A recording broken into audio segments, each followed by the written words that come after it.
Voilà ce qui reste de l'ancienne usine de jus de canne de Papara fermée en 1967. Ici, on fabriquait du sucre roux, du rhum, du jus de canne et également du savon.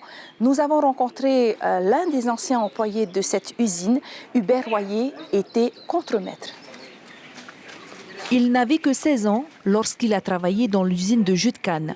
Son père était alors mécanicien au sein de l'entreprise. Ça, c'est un réservoir qu'on mettait la mélasse. Le jus de rhum, le rhum pour amener en...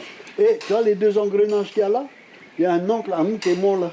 J'ai commencé en 66 ici, juillet 66, comme apprenti avec mon papa, qui apprenait à travailler dans la mécanique, comme les engins, tout ce truc-là. Et en même temps, quand je s'occupais des ouvriers, fait la paie des ouvriers, c'est comme ça que j'ai commencé à apprendre. La rhomerie de Papara a été créée en 1914 par Victor Raoul, rachetée en 1946 par Jean Briot, une affaire qu'il fermera 20 ans plus tard.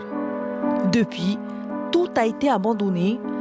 Aujourd'hui, il ne reste plus que la machinerie qui sert au broyage. Adrienne faisait partie des employés chargés de nettoyer la canne. On faisait passer la canne à sucre par la poulie en haut. Sortée par le broyeur situé à cet endroit, les déchets partaient dans un bac et le jus coulait par ici. On était répartis par groupe. Il y avait des femmes qui nettoyaient et d'autres enlevaient les feuilles séchées.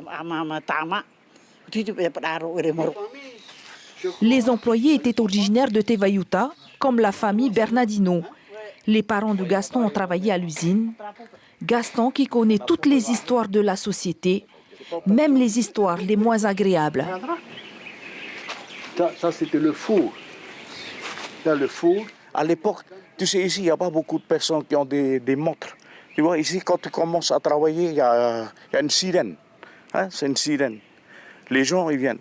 Ce gars-là, il appelle. « Hey, t'es pou !» Comme il y a des jeunes, il y a des mamans, ils viennent, ils courent par ici pour aller tirer. Et cette maman, elle est tombée dans le four. Dans ce four. Après, on n'a pas pu sauver. Ça l'histoire de cet endroit.